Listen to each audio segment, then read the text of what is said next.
capital budgeting, methods of capital budgeting. Yesterday we discussed about NPV and what is payback period. Yesterday we talked about that is the most important method of capital budgeting, payback period and net present value. Today I am going to discuss about that is profitability index, internal rate of return and modified internal rate of return. These are the also methods of finding capital budgeting. So firstly come to the internal rate of return. What is internal rate of return? Internal rate of return is a capital budgeting technique. ये capital budgeting का एक technique है. That is an expected rate of return on an investment. Expected होती है, जो हमने invest किया वो हमारा कितने दिन में वापस आएगा. Expected rate of return on an investment. It is the discount rate. ये डिस्काउंटेड कैश फ्लो पे काम करता है. डिस्काउंटेड कैश फ्लो क्या होता है? तो फर्स्ट ईयर अगर suppose if you are going to buy insurance, आपका एक एन्यूटी होता है, पैसे का एक जो लमसम आपका मनी होता है, हर ईयर आपको उतना ही देना होता है. तो आपने 10 ईयर्स के लिए आपका इंश्योरेंस हुआ, तो अभी जो फर्स्ट ईयर जो आपने पैसे दिए उसकी इंटरेस्ट एट द मैच्योरिटी ज़्यादा होगी, सेकेंड ईयर की उससे कम होगी, थर्ड ईयर की उससे, फोर्थ ईयर लास्ट ईयर की इंटरेस्ट उससे कम होगी. वो लेकिन आपको सारा ऐड करके दिया जाता है. तो this is discounted cash flow.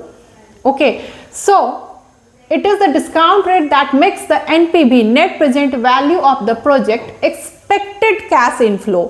Net present value of a project का expected cash inflows equal to the initial investment cost. Expected cash flows equal to the initial investment cost. IRR is calculated by finding the discount rate that makes the present value of cash inflows equal to the initial investment. ये क्या है? Finding the discount rate that makes the present value of cash inflows equal to the initial investment. Suppose आपने 1 लाख लगाया, तो आपका कितने दिन में पैसे कैसे रिटर्न आएगा, कितने परसेंटेज पे आना चाहिए इंटरनल रेट ऑफ रिटर्न कि आपका इनिशियल इन्वेस्टमेंट इक्वल हो जाए. That is IRR. And what are the advantage of internal rate of return? That it considers time value of money. पैसे कितने दिन में आपके रिटर्न आ रहे हैं, ये उसकी केयर करता है. हर पैसे की टाइम वैल्यू ऑफ मनी होती है. आपको अगर आज 10 लाख मिल रहे हैं और आफ्टर 10 ईयर्स बाद 10 लाख मिल रहे हैं, तो उसमें अभी जो 10 लाख की वैल्यू है, आफ्टर 10 ईयर्स उस 10 लाख की कोई वैल्यू मतलब होगी, उतनी नहीं होगी. So that is the time value of money. अब इसका एडवांटेज और क्या है? Accounts for all expected cash inflows and outflows. जो भी आपकी एक्सपेक्टेशन है कैश इनफ्लोज और आउटफ्लोज की, उसकी अकाउंटिंग करता है. Provides a measure of the investment profitability. आपका इन्वेस्टमेंट प्रॉफिटेबिलिटी क्या है उसको बताता है. Can be use to compare multiple investment opportunities. Multiple investment opportunities को आप इससे फाइंड आउट कर सकते हैं. What are the limitations? Limitations, हर चीज़ की लिमिटेशंस क्या होती है, जो काम ये नहीं कर सकता है. IRR लिमिटेशंस क्या है? Required accurate estimates of future. Accuracy चाहिए, एस्टिमेशन चाहिए फ्यूचर के लिए.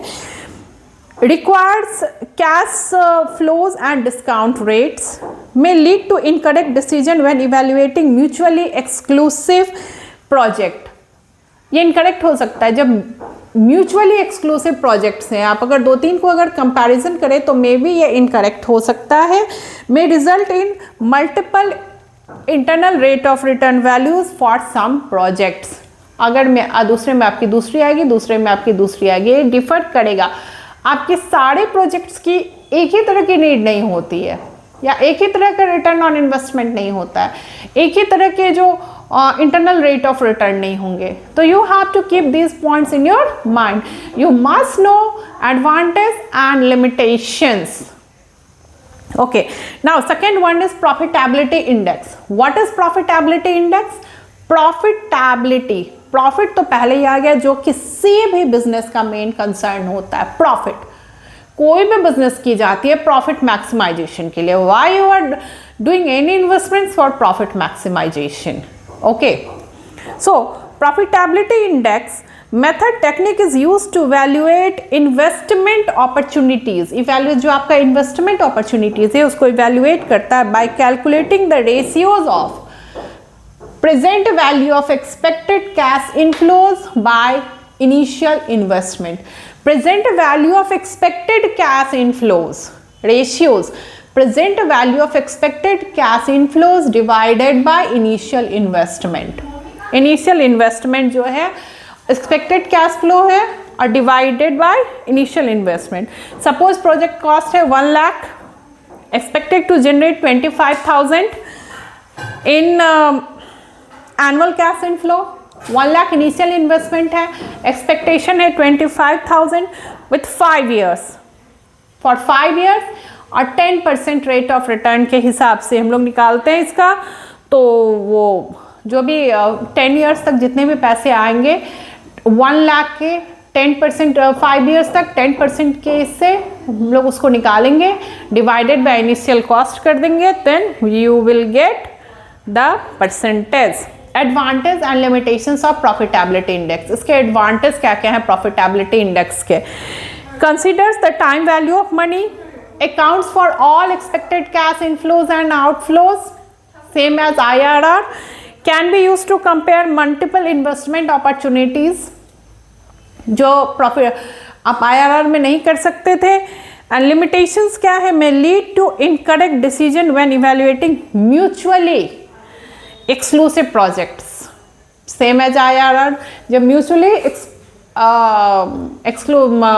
अंडरस्टैंडिंग वाली जो प्रोजेक्ट होती है, जो म्यूचुअल होती है, मे बी वहाँ पे ये इनकरेक्ट हो जाए, same as IRR। May not always lead to the best investment decision when budgets are limited. ये बेस्ट प्रॉफिटेबिलिटी इंडेक्स हमेशा आपको बेस्ट इन्वेस्टमेंट डिसीजन नहीं दे सकता जब बजट लिमिटेड हो। वैसे भी अनलिमिटेड बजट किसी भी प्रोजेक्ट का नहीं होता, बट जो एक कहते हैं ना, जो पैसे कुछ रखे हुए होते हैं, हाँ कम ज़्यादा हुआ तो वहाँ से मैनेज हो जाएगा, बट ये आपका लिमिटेड है। अगर आपने ज़्यादा पैसा दिया तो आप लॉस में चले जाएंगे, फिर बैंकक्रप्ट हो जाएंगे। तो ये उस चीज़ को ये प्रॉफिटेबिलिटी इंडेक्स उसको कवर नहीं करता। Now last but not the least, that is modified internal rate of return is a capital busting technique used to determine the rate of return on an investment by considering both the cost of investment and the reinvestment. By considering both the cost of investment का cost क्या था, and the reinvestment rate of future cash flows. Reinvestment जो फिर से जो आप लगाएंगे, reinvestment rate of future cash flows. Modified internal rate of return is future value of positive cash flows divided by present value of negative cash flows to the power 1 divided by n minus 1. अब इस पे percentage निकल जाएगा। Modified internal rate of return कितना होगा? That सब advantage, consider the reinvestment of future cash inflows. जो future cash inflows हुए उसको आप री इन्वेस्ट कब करेंगे? कंसिडर द री investment of future cash inflows, accounts for the time value of money as well profitability, just like profitability index and internal rate of return. This also accounts for time value of money, provides a measure of the investment profitability. How you will get gain? That is the measurement of that internal profitability. Limitations: requires estimate of future cash flows and reinvestment rate. Future cash flows and reinvestment rate can be complex and time consuming. Modified internal rate is not good for any capital busting or any investment decision, but you can do it, but can be complex and time consuming. May not be appropriate for investment with uneven cash flows, uneven cash flows है तो ये वहाँ पे सही काम नहीं करेगा. Now we have completed in our class 2 that is methods of capital budgeting. If you have any problem that you can contact me or inbox me. So here we have discussed the 5 methods of capital budgeting. The first one was payback period. Second one was NPV, net present value. Both the methods I have discussed in earlier classes.